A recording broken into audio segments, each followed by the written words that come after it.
بسم اللہ الرحمن الرحیم۔ دا اسلامک ٹی وی کے پیارے ویورز، السلام علیکم۔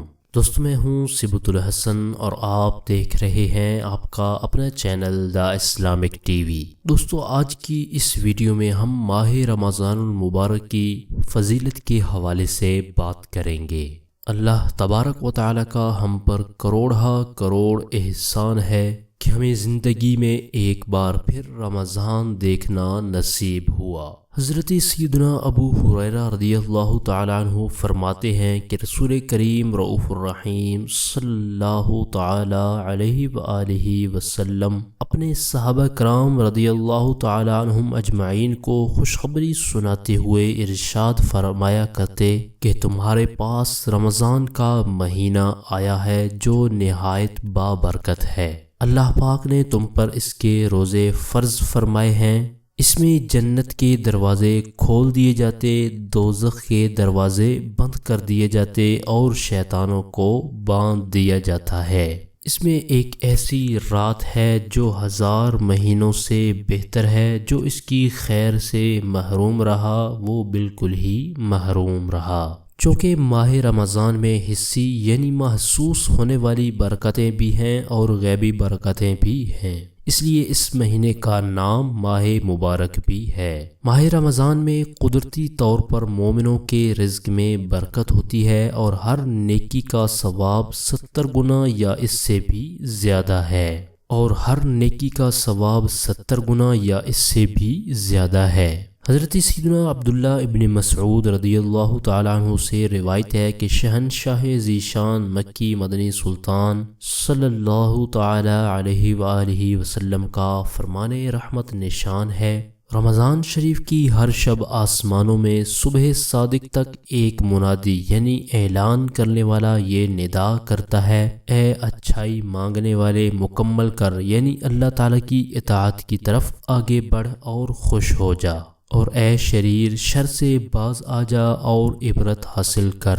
ہے کوئی مغفرت کا طالب کہ اس کی طلب پوری کی جائے، ہے کوئی توبہ کرنے والا کہ اس کی توبہ قبول کی جائے، ہے کوئی دعا مانگنے والا کہ اس کی دعا قبول کی جائے، ہے کوئی سائل کہ اس کا سوال پورا کیا جائے۔ اللہ تبارک و تعالی رمضان کی ہر شب میں افطار کے وقت 60,000 گناہ گاروں کو دوزخ سے آزاد فرما دیتا ہے، اور عید کے دن سارے مہینے کے برابر گناہ گاروں کی بخشش کی جاتی ہے۔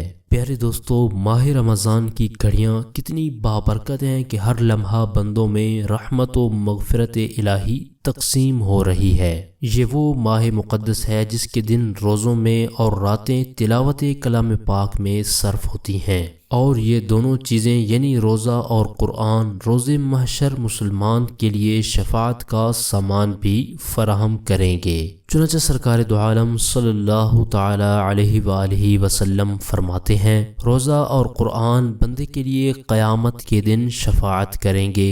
روزہ عرض کرے گا، اے رب کریم، میں نے کھانے اور خواہشوں سے دن میں اسے روک دیا، میری شفاعت اس کے حق میں قبول فرما۔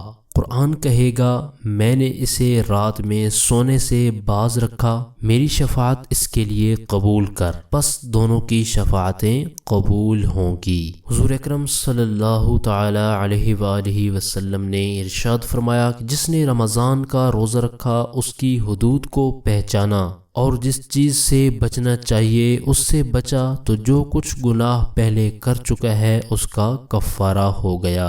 حضور سید عالم صلی اللہ تعالی علیہ وآلہ وسلم نے ارشاد فرمایا، آدمی کے ہر نیک کام کا بدلہ 10 سے 700 گنا تک دیا جاتا ہے۔ اللہ تبارک و تعالی نے ارشاد فرمایا، سوائے روزے کے کہ روزہ میرے لیے ہے اور اس کی جزا میں خود دوں گا۔ بندہ اپنی خواہش اور کھانے کو صرف میری وجہ سے چھوڑتا ہے۔ روزہ دار کے لیے 2 خوشیاں ہیں، ایک افطار کے وقت اور ایک اپنے رب پاک سے ملاقات کے وقت، اور روزہ دار کے منہ کی بو اللہ پاک کے نزدیک مشک سے زیادہ پاکیزہ ہے۔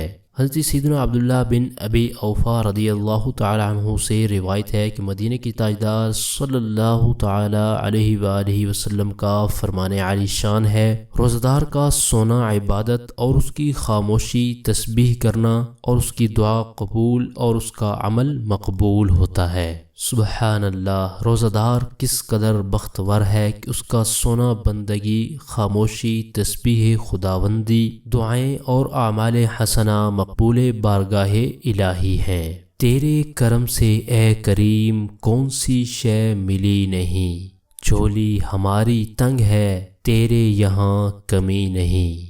دوستو یہ تھا ہمارا آج کا ٹاپک۔ امید کرتا ہوں ہماری آج کی یہ ویڈیو آپ کو پسند آئی ہوگی۔ اگر ویڈیو پسند آئی ہے تو لائک ضرور کر دیں اور اپنے دوستوں تک، اپنے جاننے والوں تک اس ویڈیو کو شیئر ضرور کر دیں۔ اپنی پرخلوص دعاؤں میں ہمیں ضرور یاد رکھیں، ہم آپ کے لیے اسی طرح کی اچھی ویڈیوز لے کر آتے رہیں گے۔ اگلی ویڈیو تک کے لیے ہمیں اجازت دیجیے، اپنا بہت سارا خیال رکھیے گا۔ اللہ حافظ۔